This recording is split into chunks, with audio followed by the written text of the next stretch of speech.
1 Samuel 20, Jonathan helps David.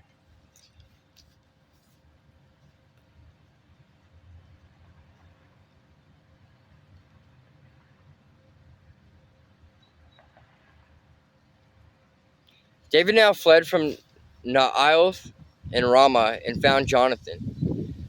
"What have I done?" he exclaimed. "What is my crime? How have I offended your father that he is so determined to kill me?" "That's not true," Jonathan protested. "You're not going to die. He always tells me everything he's going to do, even the little things. I know my father wouldn't hide something like this from me. It just isn't so." Then David took an oath before Jonathan and said, "Your father knows perfectly well about our friendship. So he has said to himself, 'I won't tell Jonathan. Why should I hurt him?' But I swear to you that I am only a step away from death. I swear it by the Lord and by your own soul." "Tell me what I can do to help you," Jonathan exclaimed. David replied, "Tomorrow we celebrate the new moon festival. I've always eaten with the king on this occasion, but tomorrow I'll hide in the field and stay there until the evening of the third day. If your father asks where I am, tell him I asked permission to go home to Bethlehem for an annual family sacrifice. If he says, 'Fine,' you will know all is well. But if he is angry and loses his temper, you will know he is determined to kill me. Show me this loyalty as my sworn friend, for we made a solemn pact before the Lord. Or kill me yourself if I have sinned against your father. But please don't betray me to him." "Never," Jonathan exclaimed. "You know that if I had the slightest notion my father was planning to kill you, I would tell you at once." Then David asked, "How will I know whether or not your father is angry?"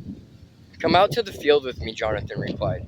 And they went out there together. Then Jonathan told David, "I promise by the Lord, the God of Israel, that by this time tomorrow or the next day at the latest, I will talk to my father and let you know at once how he feels about you.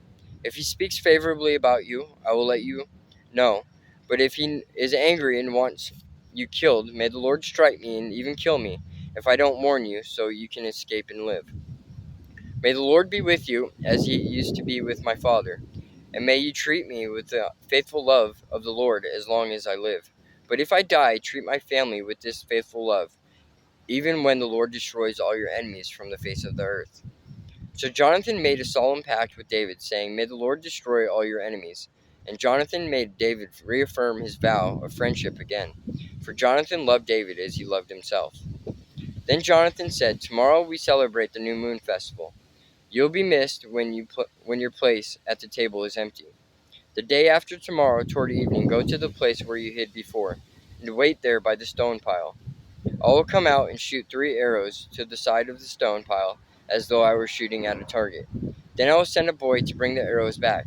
If you hear me tell him, 'They're on this side,' then you will know, as surely as the Lord lives, that all is well, and there is no trouble.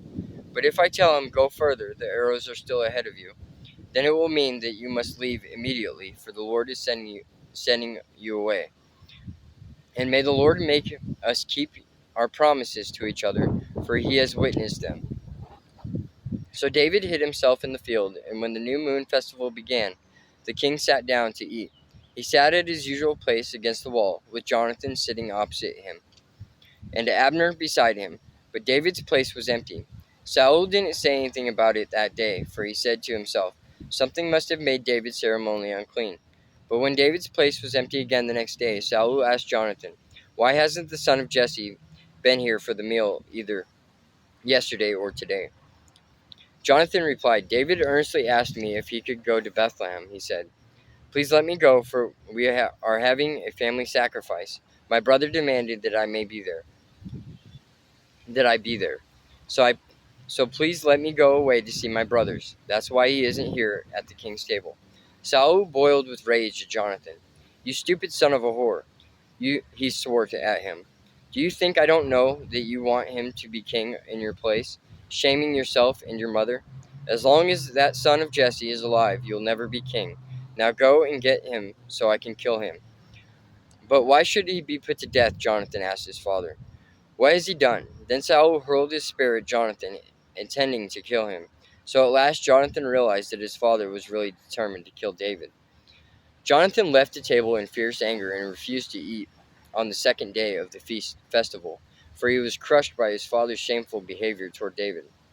The next morning, as agreed, Jonathan went out into the field and took a young boy with him to gather his arrows. "Start running," he told the boy, "so you can find the arrows as I shoot them."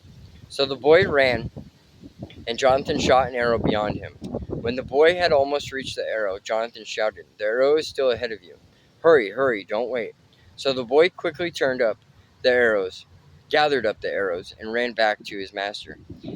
He of course suspected nothing. Only Jonathan and David understood the signal. Then Jonathan gave his bow and arrows to the boy and told him to take them back to town. As soon as the boy was gone, David came out from where he was hiding near the stone pile. Then David bowed 3 times to Jonathan, with his face to the ground. Both of them were in tears as they embraced each other and said goodbye, especially David. At last Jonathan said to David, "Go in peace, for we have sworn loyalty to each other in the Lord's name. The Lord is the witness of a bond between us and our children forever." Then David left, and Jonathan returned to the town.